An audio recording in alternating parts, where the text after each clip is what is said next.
주의 수 교회 라디오 채널 팟캐스트에 오심을 환영합니다. 오늘 설교는 리치몬드 주의 수 교회 10월 19일 주일 설교로 김영주 담임 목사님께서 전해주셨습니다. 교가 중 교회를 다니며 가장 중요한 것 9번째 시간이었고요. 끊을 수 없는 복음, 멈출 수 없는 선교라는 제목의 말씀이었어요.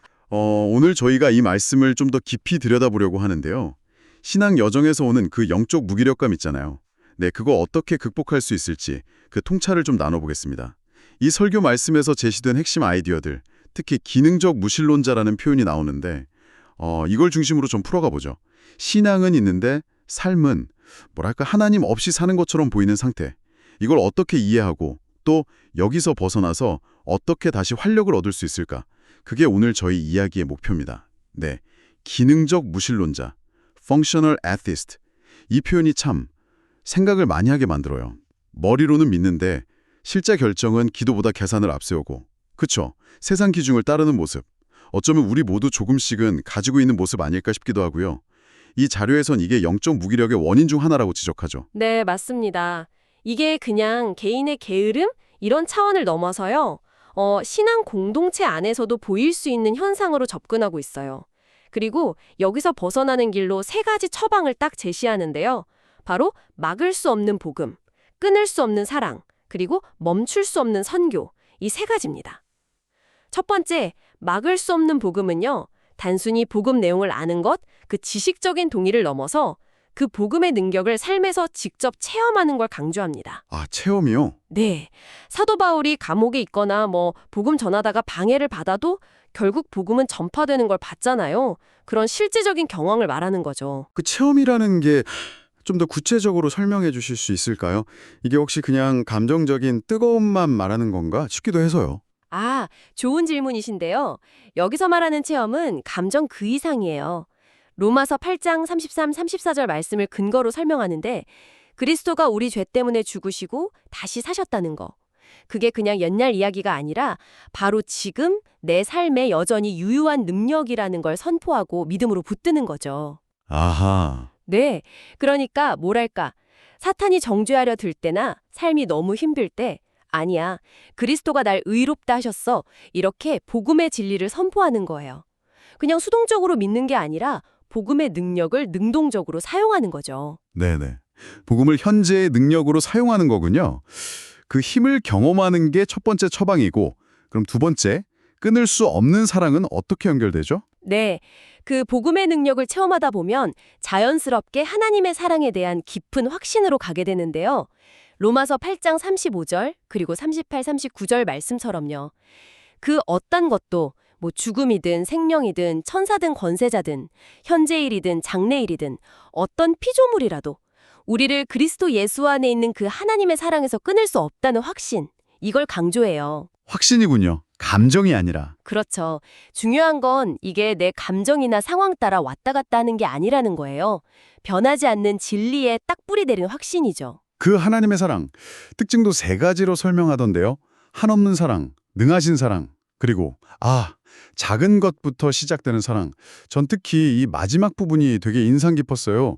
베들레헴 마국간처럼 아주 작고 낮은 곳에서 시작된 사랑. 또 아나니아가 사울을 찾아간 그 작은 용납 같은 거요. 네, 맞아요. 우리가 실패하고 좀 부족해 보여도 그 사랑은 변함없이 있고 또 능력으로 일한다는 거죠. 아, 정말 그렇네요. 네.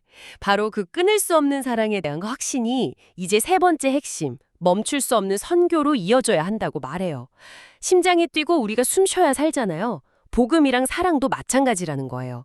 우리 안에만 있으면 안 되고 다른 사람에게 흘러가야 생명력이 있다는 거죠. 흘러가야 한다. 네.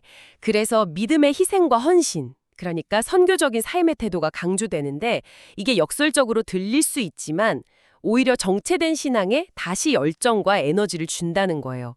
나를 위한 복음에서 이제 나를 통해 흘러가는 복음으로 나아가야 한다는 거죠. 아, 그 1934년 샬롯 부흥의 이야기요?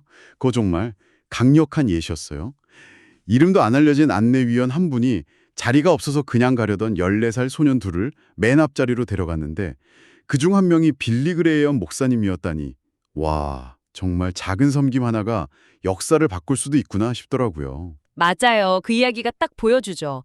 멈출 수 없는 선교가 꼭 뭐 거창한 계획, 큰 사역만 뜻하는 게 아니라는 걸요. 정리해보면 이 설교 말씀은 영적 무기력을 이기는 길이 이 세 가지 요소가 선순환하는 데 있다고 보는 겁니다. 첫째, 복음의 능력을 내 삶에 깊이 체험하고 적용하고. 둘째, 어떤 상황에서도 변치 않는 하나님 사랑에 대한 확신 위에 굳게 서고. 그리고 셋째, 그 체험과 확신을 힘입어서 아주 작은 실천이라도 다른 이들에게 흘려보내는 선교적 삶을 사는 것. 이 세 가지가 맞물려서 돌아갈 때 영적인 활력을 되찾고 유지할 수 있다. 이런 구조인 거죠. 자, 이 모든 내용을 들으시면서 여러분께는 어떤 점이 가장 마음에 와닿으시나요? 이 말씀은 우리한테 그냥 익숙하고 편안한, 어쩌면 좀 무기력한 기능적 신앙에 머물지 말라고 도전하는 것 같아요. 복음을 진짜 삶의 능력으로 삼고 그 흔들리지 않는 사랑 안에 거하면서 아주 작은 행동이라도 기꺼이 나누는 그런 선교적 삶을 살아보라고, 그럼으로써 믿음의 에너지를 다시 경험하라고 격려하는 것 같습니다. 마지막으로 여러분께서 한번 조용히 생각해 보실 만한 질문을 하나 드리고 싶어요. 설교 속 이름 없는 안내위원의 그 작은 행동이 예상치 못하게 엄청난 영향을 미쳤잖아요.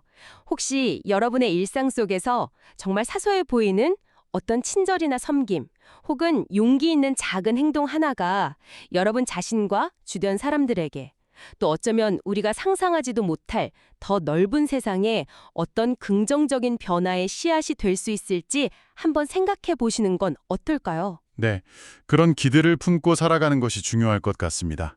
한 주간도 주님의 평강이 함께 하시길 바랍니다. 다음 시간에 만나요.